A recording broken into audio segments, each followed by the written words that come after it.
तो एक वैष्णव था, उसने एक नियम बनाया। उसने क्या नियम रखा कि मैं तब तक ब्याह नहीं करूंगा जब तक मुझसे भी ज्यादा भगवत सेवा करने वाली कन्या ना मिल जाए। और ऐसा ही भागवत जी में भी कथा आती है कर्दम ऋषि की। कर्दम ऋषि हुए, उन्होंने 1000 वर्ष तक तपस्या की, और 1000 वर्ष तपस्या के बाद जब भगवान प्रसन्न होकर प्रकट हुए, वरदान मांगो, तो वो क्या मांगते हैं कि तथा सचाहम परिवोडु काम समानशीलाम ग्रह में दधेनुम। हे नाथ, मैं आपसे केवल एक वरदान चाहता हूं। मैं आपसे जितना प्रेम करता हूं, मुझसे भी कई गुना ज्यादा आपसे प्रेम करने वाली एक कन्या से मेरा ब्याह हो जाए।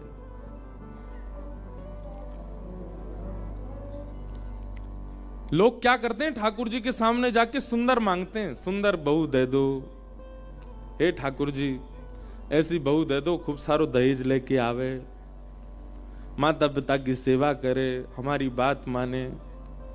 देखो, ठाकुर जी पे समय बहुत कम है, हमारी बात सुनना। कितने सारे लोग आराधना करते हैं भगवान की, कितने सारे लोग ठाकुर जी, और आप तो लोगों की बात कर रहे हो। जलचर भी आराधना करते हैं, थलचर भी आराधना करते हैं, वायुचर भी आराधना करते हैं, देवता भी आराधना करते हैं, गंधर्व भी आराधना करते हैं। ठाकुर जी को हमारी बात सुनाई देती होगी, इसलिए लंबी लिस्ट काय को देते हो? एक बात बोलो बस ठाकुर जी से, हे ठाकुर जी, मैं जितना आपसे प्रेम करता हूं, मुझसे भी कई गुना ज्यादा आपसे प्रेम करने वाली कन्या मिल जाए। उसमें बाकी के गुण अपने आप आ जाएंगे, सेवा के, सुंदरता के, भोजन बनावे के, आदि आदि जो भी आपको गुण लगते हो। और यही बात कन्याएं करें अपने पति के लिए। बोले हम जितना, हे गिरधर लाल जी, हम जितना प्रेम करते हैं, हमसे ज्यादा प्रेम करे वालों हमें पति मिले। खुद से प्रेम करने वाला नहीं, आपसे प्रेम करने वाला। और ये बात आप लिख लीजिएगा, जिसके अंदर भगवत प्रीति का गुण है ना, उसमें सारे गुण अपने आप आ जाते हैं। सौम्यता, सरलता, मधुरता, निर्मलता। भक्ति जब आती है सब लेकर के आती है। अब आप अलग अलग चीजें बोल देते हो ठाकुर जी के आगे, ये दे दो, ऐसी बहू दे दो, ऐसी कन्या दे दो, ऐसा। ठाकुर जी कहें इतनो समय मुंह पे तू कहा, एक बार बोले कर बस। तो इतनों में ठाकुर जी एक ही पूरी करते हैं, या तो सुंदरी आ जाएगी, आई तो सुंदर है, पर महाराज नृसिंह बन जाए। भगवान नृसिंह की तरह आजकल नखून भी रखती है ना हमारी माताएं बहनें, कब पेट विदीर्ण करना पड़ जाए हिरण्यकश्यप को। इसलिए ठाकुर जी से, अच्छा केवल पति पत्नी की बात नहीं है, जिस भी संबंध को जीवन में मांगो, मित्र भी ऐसा ही मांगो। हे नाथ, हे वृंदावन, हम आपसे जितना प्रेम करते हैं, हमसे भी ज्यादा वृंदावन से प्रीति करने वाला मित्र मिले। हम जितना कथा में रुचि रखते हैं, हमसे भी ज्यादा रुचि रखने वाला मित्र मिले। मित्र भी ऐसा ही मांगो। अब आपने एक बात कही, ठाकुर जी जरूर सुन लेंगे। अब आप 10 बात कहते हो, कहां सुनेंगे ठाकुर जी? तो कर्दम ऋषि ने भी यही मांगा, और ये मांगा कि मुझसे ज्यादा प्रेम करने वाली कन्या प्राप्त हो, जिससे मेरा ब्याह हो जाए। तो भगवान इतने प्रसन्न हो गए, कर्दम ऋषि से इतने प्रसन्न हो गए, ठाकुर जी के नेत्रों से प्रेमाश्रु छलक पड़े, और वही बिंदु सरोवर बन गया। और भगवान ने फिर कर्दम ऋषि से कहा, ठीक है, परसों तुम्हारा ब्याह होगा, और पृथ्वी के प्रथम मानव, आदि मानव, हमको साइंस में पढ़ाया गया कि हम लोग पहले बंदर थे, नहीं, हमारे वृंदावन के बंदर आज तक मानव नहीं बन पा रहे, अब वो बंदर ही हैं। हम बंदर कैसे हो सकते हैं पूर्व में? आदि मानव कौन था? याद रखिएगा, स्वयंभू मनु। कौन? स्वयंभू मनु, ब्रह्मा जी के पुत्र, और उनकी पत्नी सतरूपा। ये आदि मानव है, प्रथम मानव। उन्होंने एक मानवों को सुधारने का एक ग्रंथ लिखा है, मनुस्मृति। उसको जरूर, अपने जीवन पूरा हो उससे पहले पहले जरूर देख लेना। और पूरा होने के बाद देखोगे तो, पूरे हेते समय देखोगे तो भी कोई लाभ नहीं, अभी देख लो मनुस्मृति। इसीलिए हम लोग मानव कहलाते हैं, क्योंकि मनु की संतान है। भगवान ने कहा, करदम ऋषि बड़े प्रसन्न हो गए, जय हो ठाकुर जी, आपने मेरी तपस्या का फल दिया। भगवान बोले, ये फल तो हमने अपनी तुम्हारे मांगने पे दिया, पर तुम्हारे भाव से हम इतने प्रसन्न है कि एक हम अपनी तरफ से और कुछ देना चाहते हैं। देखो, भक्त की कामना पर ठाकुर जी इतने प्रसन्न हो गए कि एक नहीं 2 वरदान दे रहे हैं। एक तो उसका मांगा हुआ, एक अपनी तरफ से और। कितने प्रिय हैं ठाकुर जी को भक्त। उसने कोई संसार नहीं मांगा है, बल्कि संसार में भी भक्त मांगा है, पत्नी के रूप में भी भक्त ही मांगा है।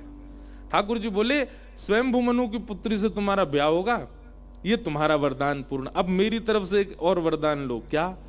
तुम्हारे यहां पुत्र बन के मैं ही आऊंगा, मैं तुम्हारा पुत्र बन के आऊंगा। हे करदम जी, आप बस प्रतीक्षा करो, मैं पुत्र बन के आऊंगा। करदम ऋषि नृत्य करने लगे, ठाकुर जी भी नृत्य करने, आनंद में भर गए दोनों। और फिर करदम ऋषि का देवहूति से ब्याह हुआ और इन्हीं के घर में कपिल भगवान प्रगटे। बोलो कपिल भगवान की। ठाकुर जी तभी जन्म लेते हैं, ठाकुर जी तभी प्रकट होते हैं जब दोनों परस्पर भक्त हों, दोनों के चित्त में भक्ति हो। ऐसे परिवार में, कुल में ठाकुर जी आते हैं। तो मैं कथा सुना रहा था, एक वैष्णव ने संकल्प लिया कि मैं ऐसी कन्या से ब्याह करूंगा जो मुझसे ज्यादा हरि भक्त परायण हो। ढूंढे से नहीं मिली महाराज, बैठे रहे, आयु धीरे धीरे निकलती जा रही है। तभी उनके एक रिश्तेदार आए, उन्होंने एक कन्या की खोज करी और आके उनको बताया, बोले एक कन्या हमको मिली है और तुमसे ज्यादा भक्त है। तो उन्होंने पूछा, क्या गुण देखा आपने उसमें? बोले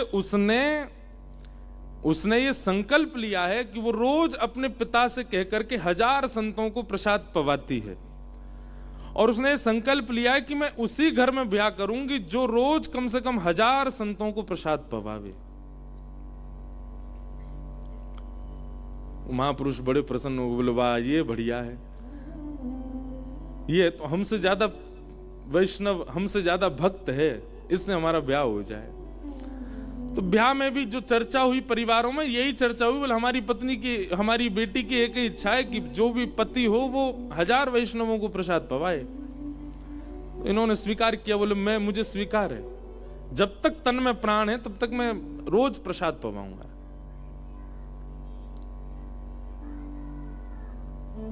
प्रसाद पवाने लगे, ब्याह हो गया। धनवान परिवार से थे, खूब व्यय करते, रोज संतों को प्रसाद पवाते। अच्छा, पत्नी बड़ी प्रसन्न इनकी, ये भी बड़े प्रसन्न। धीरे धीरे इतने अंतर्मुखी होते चले गए,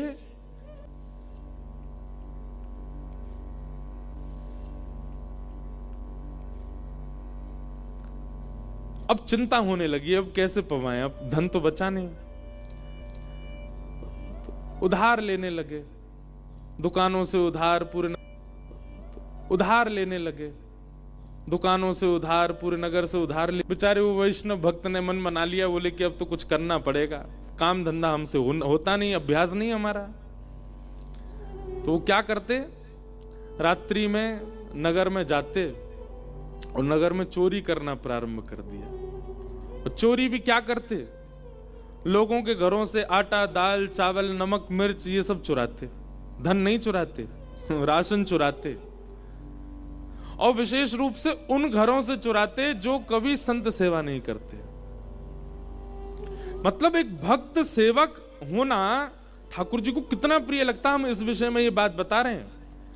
भगवत सेवा परायण अगर आप हैं, ठाकुर जी की सेवा करते हैं, वो एक बात है, पर भगवत भक्तों की सेवा अगर आप करते हैं तो कितनी विशेष बात है, ये सुनो।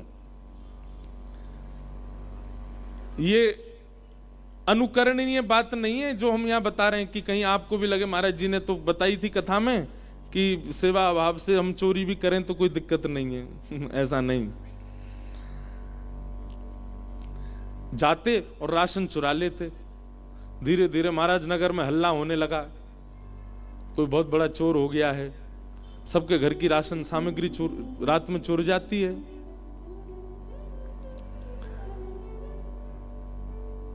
ठाकुर जी एक दिन वैकुंठ में बैठे बैठे बड़े प्रसन्न हो रहे थे। लक्ष्मी जी ने पूछा, आप बड़े प्रसन्न हैं, क्या बात है? ठाकुर जी बोले, देखो हमारे भक्तों की सेवा के लिए ये व्यक्ति रात में जाता है, चोरी करके लाता है, अपने लिए नहीं करता है। स्वयं भले ही एक रोटी खा लेंगे, स्वयं भले ही झूठन पत्तलों से सामग्री इकट्ठी करके पालेंगे, लेकिन वैष्णवों को पवाते हैं।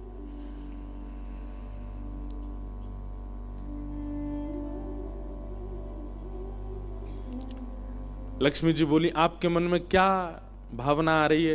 बोले, भावना तो बस एक ही आ रही है। बोले, क्या? बोले, अब मैं जाऊं और स्वयं जाकर के ये बड़े वाले चोर बन गए, अब ये राह चलते हुए धनवानों को चोरी करते हैं, तो मैं ऐसा धनवान बन के जाऊं कि अपनी सबरी संपत्ति इनसे चोरी करवा लूं, ताकि इनकी सेवा कभी रुके ना।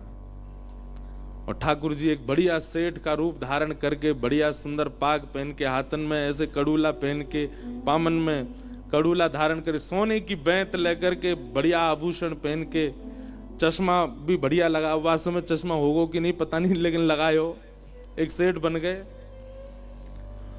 बढ़िया मूंछ मूंछ पे ताव लगा के सेठ, बिल्कुल धनवान सेठ साहूकार से बन के ठाकुर जी निकलने।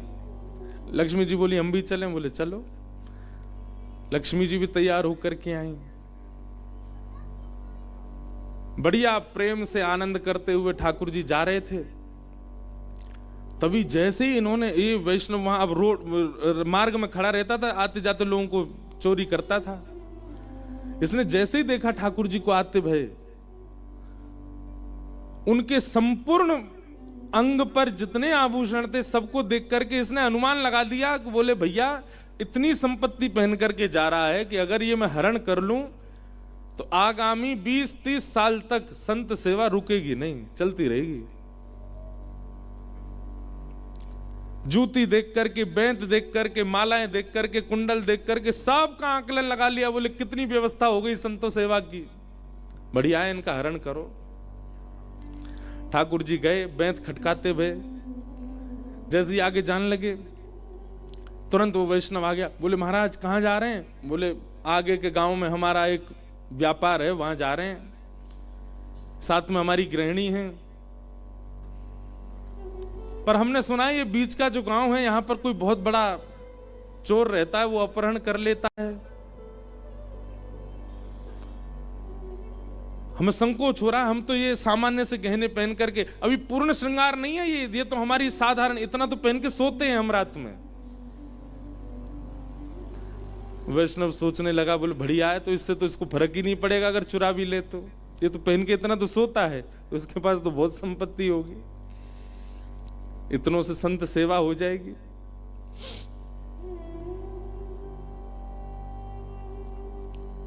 तुरंत वो वैष्णव बोले, भगवान सामने गांव में मत जाइएगा, वहां पर वो चोर रहता है और उसका पूरा परिवार ही ऐसा ही है, मेरे पास एक गुप्त रास्ता, वहां से मैं ले चलूं।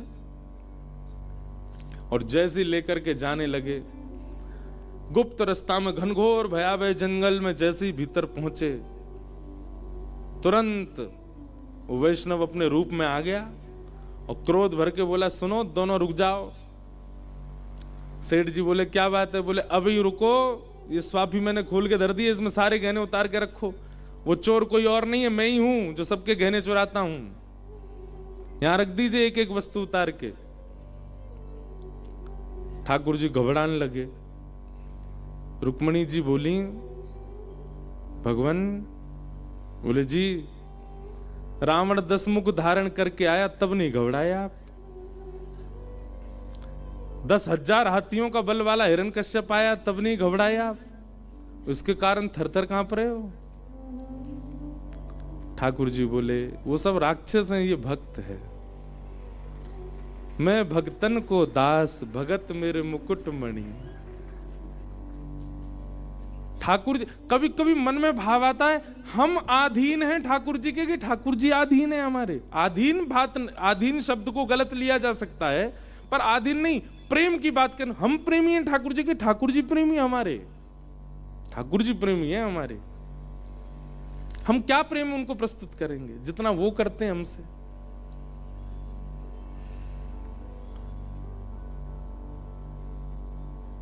ठाकुर जी धीमे धीमे अपने सारे आभूषण उतार उतार के धरते जा रहे हैं।